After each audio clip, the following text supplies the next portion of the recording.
Hello, my name is Andreea Moise, and I'm a British Cultural Studies master's student at the University of Bucharest, and I will be discussing the transgender performance and camp ontologies in Djuna's novel Nightwood. To begin with, Nightwood is a modernist novel published in 1936 by American author Djuna. It is more notably researched as a lesbian novel, and much has been written on the relationship between the two main female characters, Robin Vogt and Nora Flood. However, my presentation focuses on another character that lurks in the shadows, a character who's usually understood as secondary and whose distinct embodiment of femininity remains overlooked. The Dr. Matthew O'Connor is an Irishman expatriate living in Paris, an unlicensed gynecologist, or more appropriately described as, I quote, a shaman and abortionist, a verbose raconteur of stories which, I quote, no one ever knew what was truth and what was not, as well as an ambiguous paradigm of the effeminate homosexual. While performing the duty of listening to others, others do not reciprocate the act. The mass of being heard is connected to the mass of being seen and acknowledged as a visible subjectivity in its own right.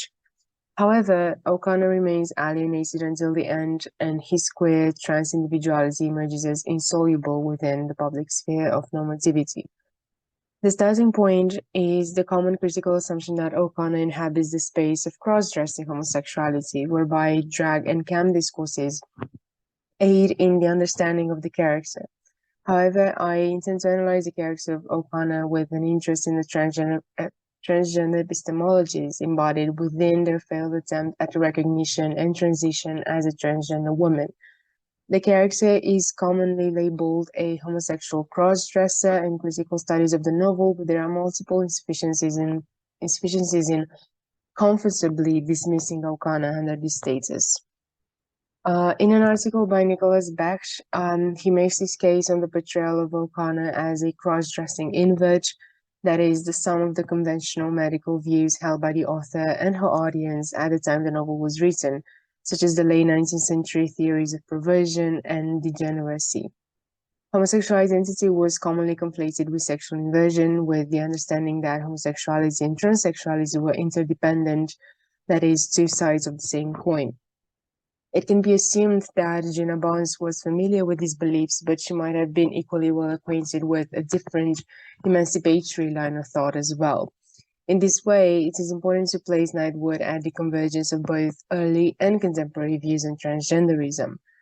Early understandings that hark back to the author's own early 20th century views on transsexualism as an expression of sexual fetishism and outside of claims to gender identity are particularly relevant considering the exceeding tension that surrounds O'Connor's narrative arc. Considering the dangers of what Michel Foucault labeled historical retroversion, whereby sexuality is understood on the basis of the techniques of power that are contemporary with it, end of the quote, it is not my purpose to circumscribe O'Connor within contemporary discourses that exceed the available 20th century conceptualization of transgenderism. In the same way that critical understandings of O'Connor as a mere cross-dresser that evades sexual ontologies locate him within a restrictive and trivial category, so would an understanding of O'Connor as a transgender woman would force his identity into anachronism. However, O'Connor's at once complex and ambiguous gender identity would benefit from an analysis that ties in with the modern developments in studying cross-dressing and its transgender implications. Marjorie Garber was one of the first to draw attention to cross-dressing as, I quote, a sign of the constructedness of gender categories, and signaling the critical tendency towards, I quote, looking through rather than at the cross-dresser by means of enclosing them within, I quote again, one of the two traditional genders for particular political and critical aims. And J. Prosser too underscores that essentially strategies overlook, and here I quote again, the complexities and difficulties that inevitably accompany real-life experiences of gender crossing and to the personal cost of not simply being a man or a woman. The intention of this presentation is to advance a twofold analysis of the transgender potentialities of the character within the limit of his science and in contemporary terms, with the purpose of countering critical perceptions of O'Connor as a cross-dresser that embodies camp ideologies but who does not preclude transgender identity. In other terms, the character's critical understanding reenacts a modern bias within the transgender community, which sees cross-dressers as lesser than their transsexual and transgender peers outside of claim to transgender epistemologies. O'Connor's homosexual cross-dresser label would come across as a convenient and quick operation of enclosing a trans individual within a category that poses few difficulties or ambiguities, thus allowing one to easily explain away the queerness or justify it as an aesthetic component of modernist deviation and obscenity. Understandably so, Djuna Barnes' employment of the male pronoun could be taken as an act of clarification on O'Connor's real identity within the cisgender framework, in spite of their repeatedly articulated wishes for embodying womanhood. However, transgender individuals have always faced substantial difficulties in coming to understand, incorporate, and publicize their true gender identity. And Oren Gosling speaks of the fetishization of gender that occurs in essentialist narratives and in medical understandings of transsexuality, where, I quote, the ideality of gender is animated by a fantasy of certitude. That a male pronoun individual comes to be critically taken for granted and enclosed within the common, I quote, striker mirror style representation that sees gender as a mimetic reflection of one's sex is not thoroughly surprising. While the novel plays on such matters of misrecognition, characters like O'Connor need to be given the space for playing out their gender ambiguities and materialize their path, or actively halted, leading to the accomplishment of the reality of their gender identity, even though the concepts of gender reality and realness pose significant issues as well. Throughout my presentation, I will use the pronoun they for O'Connor, even though Barnes herself uses the male pronoun, in order to consolidate a view that Nightwood instantiates the very outer side of sexual binarism, as well as to allow a place of possibility within the gender trajectory of the character. To use the she pronoun would out them into a reality they have not fashioned for themselves. And so I envision O'Connor as an embodiment of the epistemologies of a closeted transgender woman whose prospects of definite transitioning are replaced by mere verbal and behavioral articulations that underlie a truer gender. I equally employ the concept of transgender capacity as an epistemological standpoint. And here I quote Getty on how the concept is a capacity that manifests its power as potentiality, incipience, and imminence. That is, it is a mechanism for unraveling a knowledge of genders as, I quote again, mutable, successive, and multiple. Even though O'Connor's narrative arc does not include any explicit hints at transitioning, the transgender capacity of the novel exists without any statement that would attest it. And David Getty emphasizes this by noting that a capacity need not be purposefully planted or embedded in order to emerge in literary texts or other various forms of media. In this way, the existence of capacitating discourses in Nightwood, which directly point to the insufficiency of the initially male-gendered and later on cross-dressing identity, enables one to further inquire into the ambiguities presented by the text. While one must not lose sight of the anachronistic tendencies in analysis, transgender capacities have the power to reveal, I quote Getty again, the possibilities and actualities which have always existed in history. And as the self-proclaimed soul in physical stress, O'Connor bears testimony to a dimension of language and discourse that favors normativity and bans deviations. As transgender transition is considered a matter of embodiment, the acquisition of a body whose appearance and functions align with socially determined gender prerequisites will condition recognition in society as a man or a woman. And O'Connor speaks of, I quote, the holy habeas corpus, the manner in which the body is brought before the judge. O'Connor's identity during the day is marked by a performance of maleness, and characters address them as such, even though they are aware or suspect a more complicated identity of O'Connor, given that their nickname is Mighty Grain of Salt.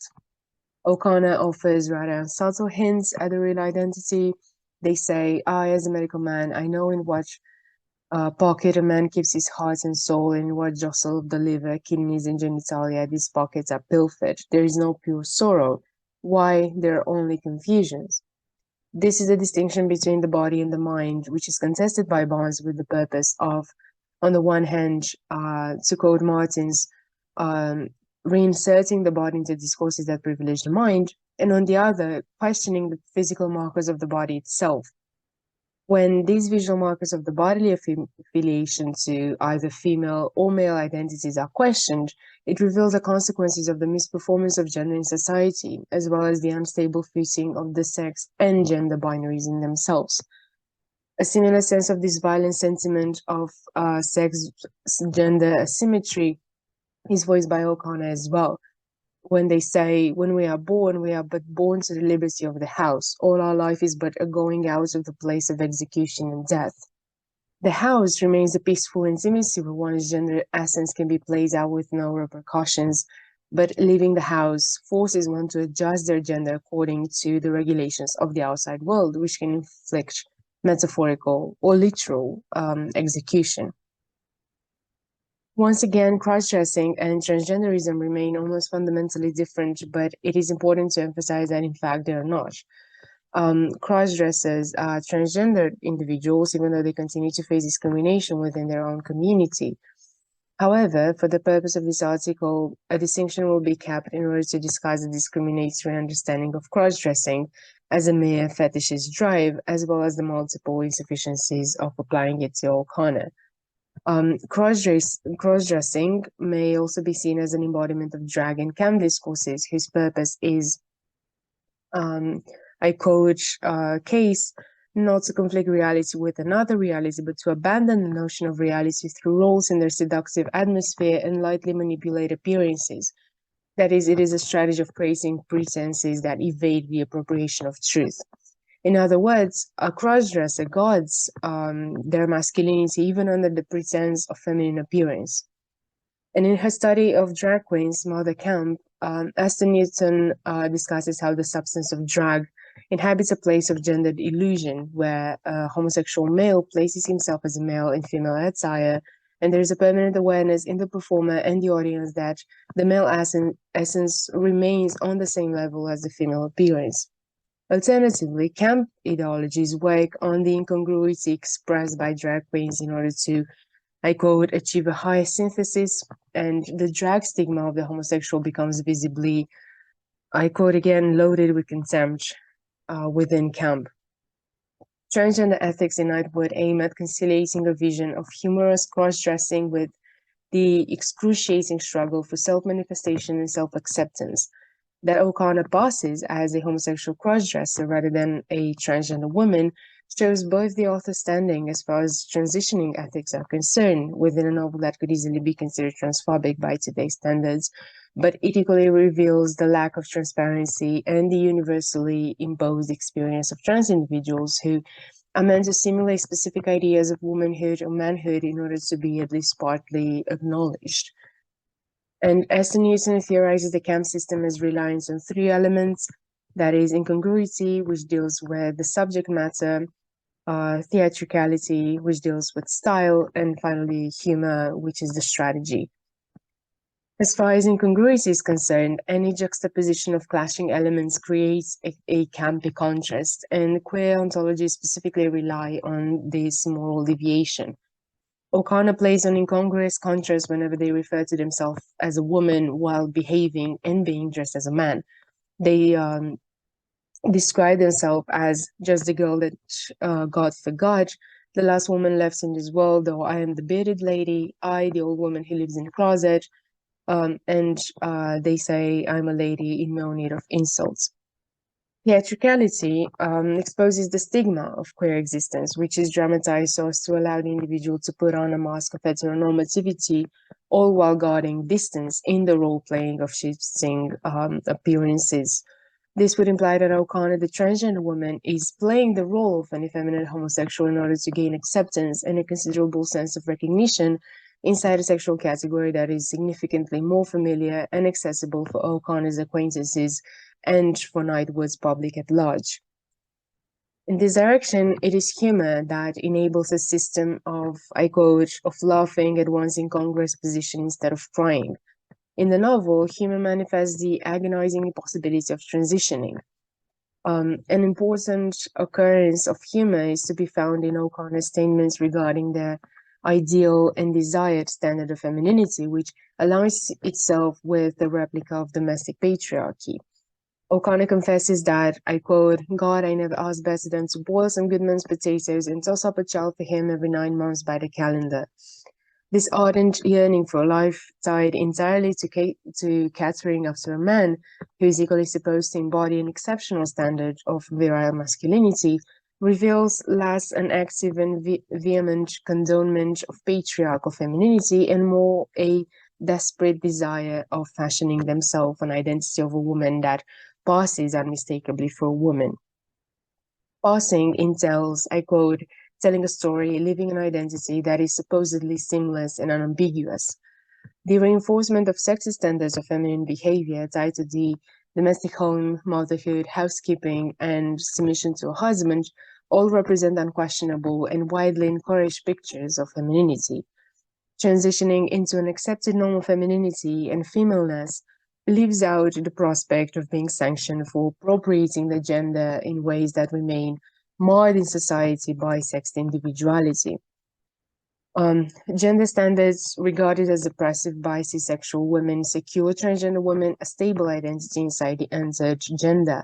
As to quote Sullivan, passing means being accepted as the gender one presents oneself as. By condoning patriarchal notions of the feminine and by speaking, I quote Butler here, a language that is already speaking, even if one speaks it in a way that is not precisely how it has been spoken before, O'Connor appears to desire the appropriation of the culturally recognizable female body, and the very patriarchal restrictions imposed on women are revealed as desirable as well. And they underscore that take away a man's conformity and you take away his remedy. Atalia Israeli Nevo discusses the importance of taking one's time in transition, which holds the potential of, I quote, pulling him, her, them back into the time cycle. In O'Connor's case, the repeated identifications with womanhood disturbs the assumption that, I quote Martins, what O'Connor wants is not a female body, but the signifiers of femaleness. For a transgender woman, the signifier of maleness generates anguish because its visibility represents, to quote Garber, an outward sign of gender subjectivity. And in this way, non-linear transitioning narratives imply both the act of taking one's time and reconfiguring the final product of the transition as an engendered subjectivity, which does need to mirror gender expectations, like O'Connor's patriarchal standards of femininity. Implementing fluid gender expectations would allow, I quote, the deconstruction of cisgenderism as a hegemonic and therefore invisible ideology of sexual difference.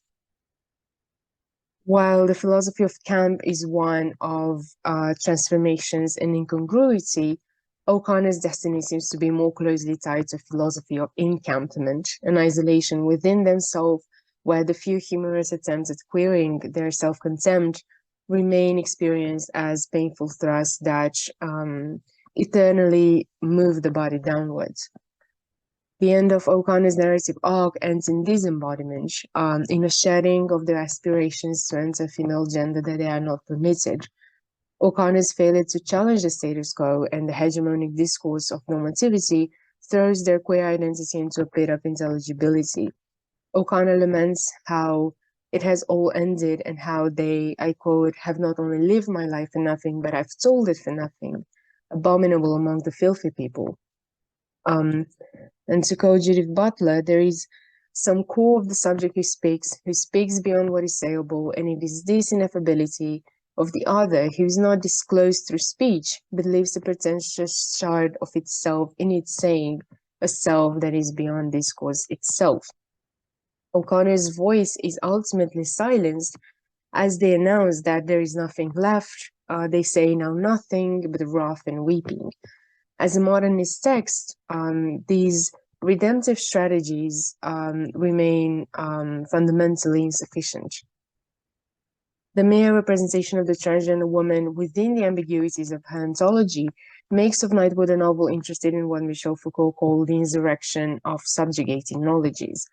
Creating a transgender character is an act meant to unravel hidden historical contents, as well as a complex, pessimistic philosophy which prioritizes queer ontology as, I quote, a whole series of knowledges that have been disqualified as non-conceptual knowledges, naive, or hierarchically inferior knowledges.